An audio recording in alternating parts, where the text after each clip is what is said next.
Shalom les amis, shalom, shalom bien-aimés, que le Seigneur vous bénisse, bonsoir, que la paix du Seigneur soit sur vous.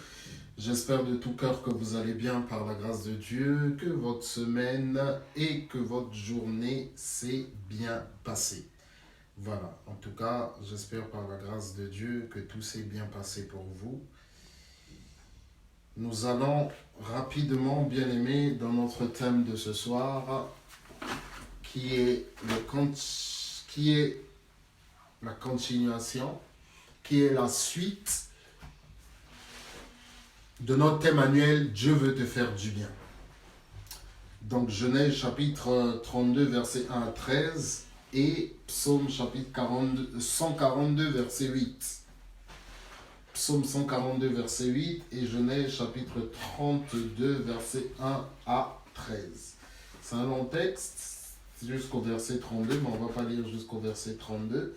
Nous lisons jusqu'au verset 13-14.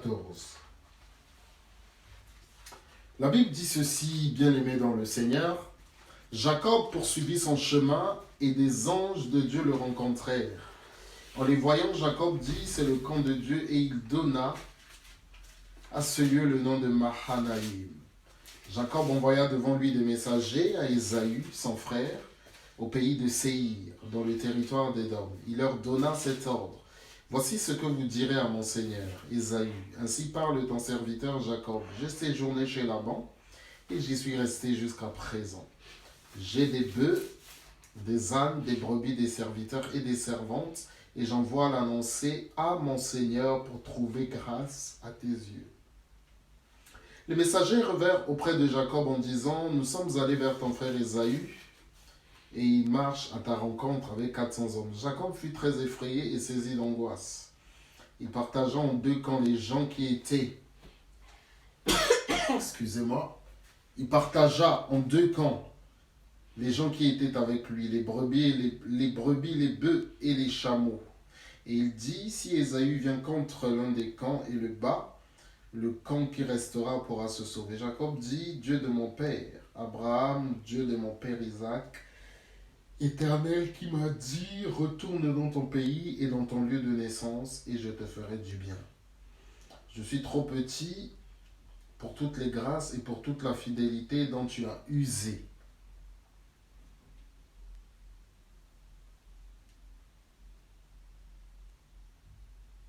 Envers ton serviteur, car j'ai passé ce Jourdain avec mon bâton et maintenant je forme deux camps. Délivre-moi, je te prie, de la main de mon frère, de la main d'Ésaü, car je crains qu'il ne vienne et qu'il ne me frappe avec la mère et les enfants. Et toi tu as dit, je te ferai du bien et je rendrai ta postérité comme le sable de la mer, si abondant qu'on ne saurait le compter.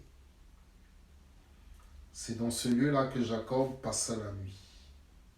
Il prit donc ce qu'il avait sous la main pour faire un présent à Ésaü, son frère.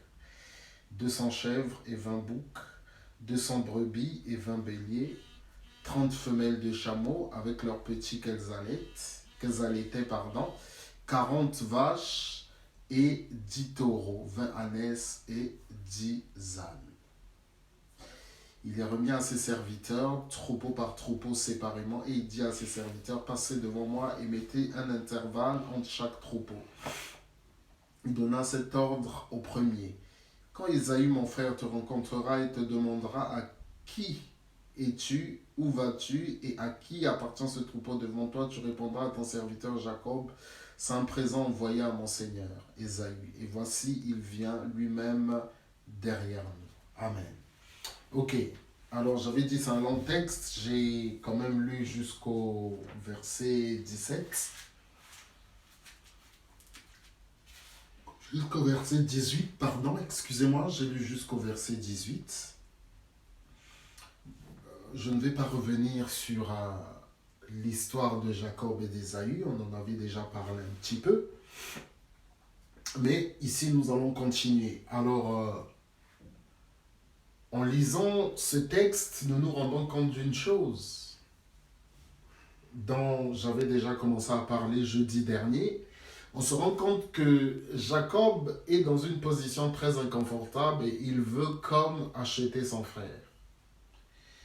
Bon, déjà, un bon conseil, bien aimé, les cadeaux, c'est important. Si je ne parle pas de pot de vin, non.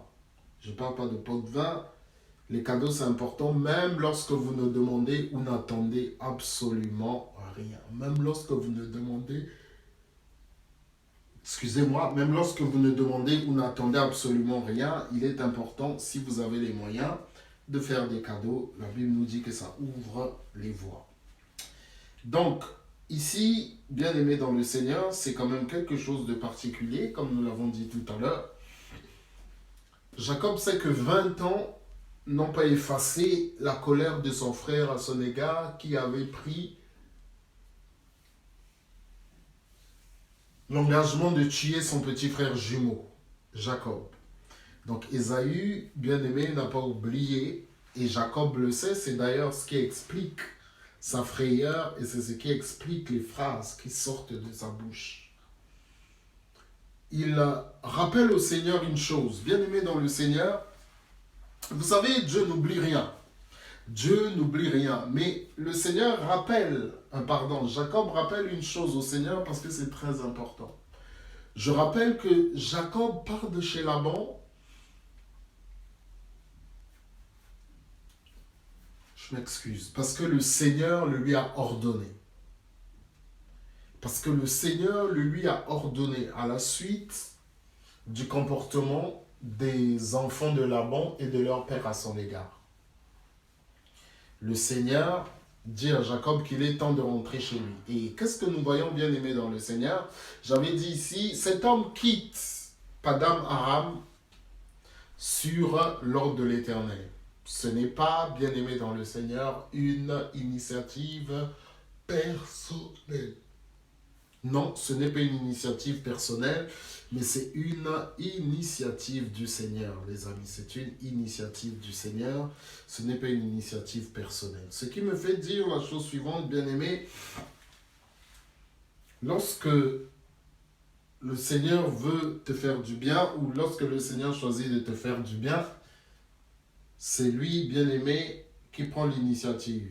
Le bien dont il est question ici, ce n'est pas un bien que vous et moi nous fabriquons, mais c'est quelque chose que le Seigneur donne. C'est quelque chose que le Seigneur donne et il est très important de pouvoir savoir cela, de pouvoir s'en rendre compte. Et là où le Seigneur l'envoie, bien aimé dans le Seigneur, j'avais dit dernièrement qu'il est passé sur le territoire de Séhir, dont Ésaü était le chef. Alors, il y a une chose ici que je voudrais relever, un petit point, un certain point, puisque nous parlons d'études bibliques. La Bible nous dit, c'est la bénédiction de l'Éternel qui enrichit, il ne la fait suivre d'aucun chagrin.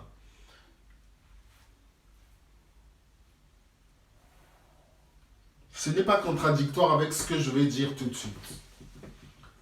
Lorsque le Seigneur vous demande quelque chose pour vous bénir, lorsque le Seigneur vous demande quelque chose, cela ne signifie pas que parce que c'est le Seigneur qui vous l'a demandé, que vous n'allez pas connaître des problèmes, que vous n'allez pas avoir quelques explications à donner. Jacob devait régler un problème avec son frère aîné, son frère jumeau, qu'il avait spolié, à qui il avait volé la bénédiction. Il devait régler ce problème avec son frère. Et manque de peau, c'est au moment où il a fondé une famille, c'est au moment où, bien aimé, il rentre chez lui à la maison, qu'il doit rendre compte. Vous savez, le temps n'efface pas ce que Dieu attend de nous. Le temps n'efface pas ce que le Seigneur a promis. Mais le temps n'efface pas non plus ce que le Seigneur nous a demandé de faire.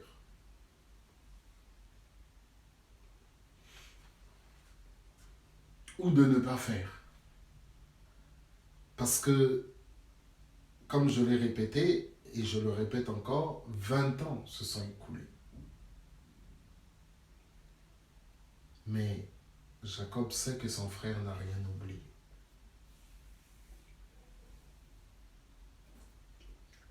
Et la responsabilité, bien aimé, est nôtre. Nous avons une responsabilité vis-à-vis des gens qui nous entourent, vis-à-vis de notre prochain. C'est notre responsabilité. C'est-à-dire que ce n'est pas parce que nous sommes enfants de Dieu, ce n'est pas parce que nous nous disons enfants de Dieu que nous devons faire tout et n'importe quoi. Parce que quelque part, il y a des comptes à rendre. Il y a des comptes à rendre. Et le Seigneur qui a choisi Jacob, sait, les amis, qu'il doit régler ce problème. Le Seigneur n'a pas dit à Jacob, il a dit je te ferai du bien, mais il n'a pas dit à Jacob, je terrasserai ton frère Ésaü. Non, ce n'est pas ce que le Seigneur a dit. Le Seigneur lui a dit, va dans ton pays natal. C'est ça que le Seigneur lui a dit. Pourquoi? Parce que le problème avec Ésaü, c'est lui d'abord qui devait initier cela. C'est-à-dire que c'est lui qui devait prendre l'initiative de régler son problème avec son frère. Vous savez, bien aimé, parfois, lorsque le Seigneur veut nous faire du bien, évidemment, il y a beaucoup de cas, mais lorsque le Seigneur veut nous faire du bien, parfois, il passe par des gens. Et Ésaü était, non pas que le Seigneur devait passer par Ésaü, ce n'est pas ce que je dis, mais Ésaü était sur le chemin du bien que Jacob devait emprunter. Ésaü était une personne avec laquelle Jacob devait se réconcilier, avec qui Jacob devait se remettre. Et il se trouve, bien aimé, que cet homme va faire une prière. Il va faire une prière, on va relire cette prière. Au verset 9, Jacob dit, Dieu de mon père Abraham, Dieu de mon père Isaac, Éternel qui m'a dit, retourne dans ton pays et dans ton lieu de naissance et je te ferai du bien. Je suis trop petit pour toutes les grâces et pour toute la fidélité dont tu as usé envers ton serviteur. Car j'ai passé ce Jourdain avec mon bâton et maintenant je forme 2 camps. Délivre-moi, je te prie, de la main de mon frère, de la main d'Ésaü. Voilà, bien aimé, la prière qu'il fait. Et le Seigneur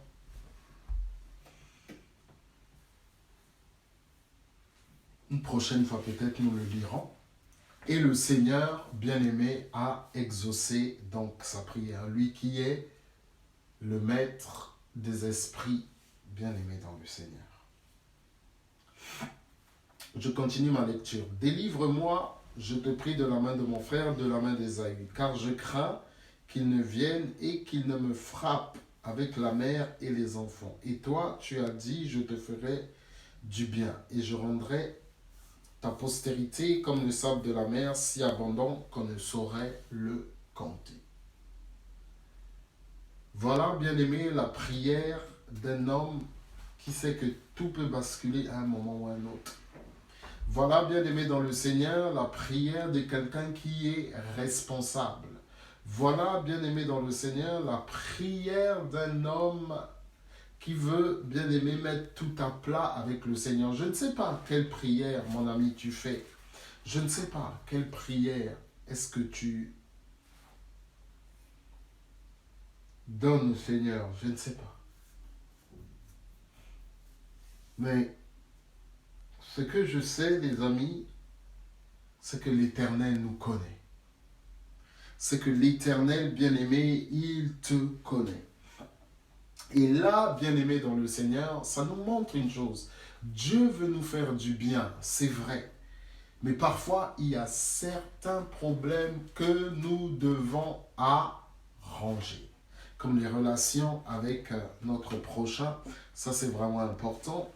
Même s'il est vrai que tout le monde ne va pas t'apprécier, que tout le monde ne va pas t'aimer, mais il est important de pouvoir prendre ces choses en compte. Ok? Donc, le patriarche, excusez-moi, Jacob fait une prière au Seigneur.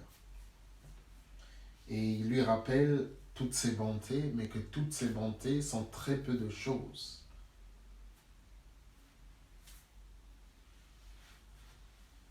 Très, très, très peu de choses. Alors, lorsqu'on est au pied du mur, parce que Jacob est quelque peu ici au pied du mur, lorsqu'on est au pied du mur, que fait-on? Ayant le courage, les amis, de demander, comme Jacob, l'aide du Seigneur. Ayons le courage d'implorer la grâce de Dieu.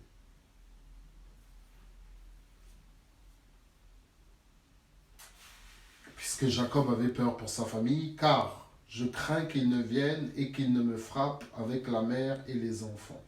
Et toi, tu as dit, je te ferai du bien, je rendrai ta postérité comme le sable de la mer, si abondant qu'on ne saurait le compter. Effectivement, à Padam Aram, Jacob a eu une famille et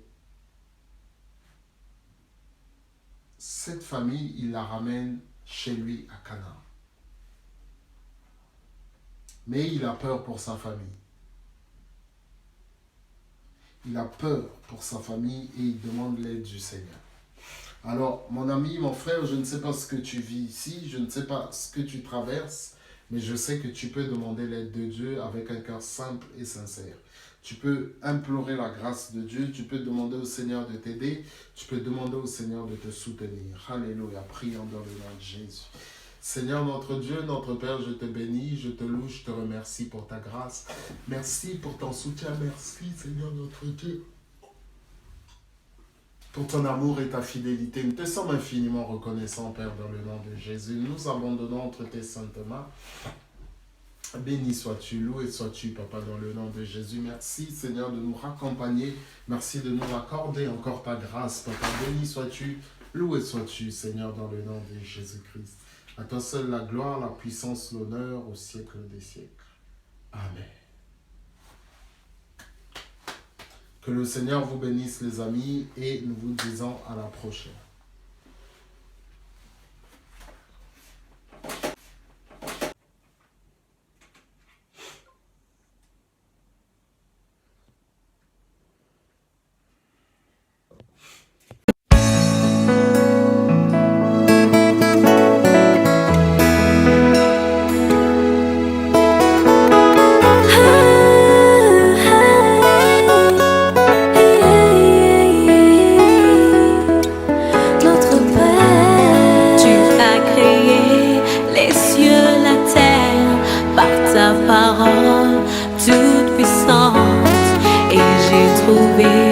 Grâce à tes yeux.